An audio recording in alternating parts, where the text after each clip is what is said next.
Vì cả hôm nay đường hoa na hong tung a tam mai a mê lom pi hong ka in ka lam pi ya lin na la wai ha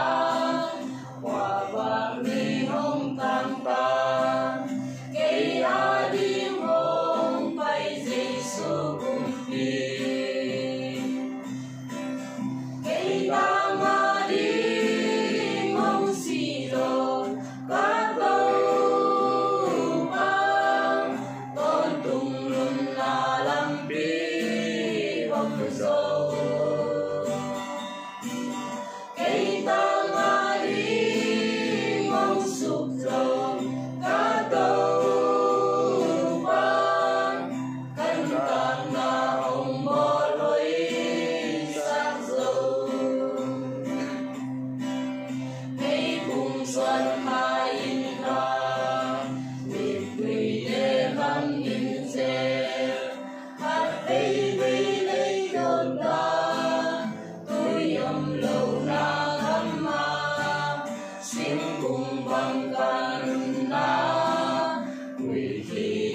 Sẽ mình kêu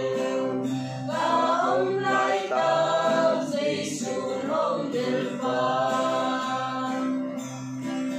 cây ta mà đi mong xì đồ cả tàu mà con cùng luôn là làm bi mong dâu cây ta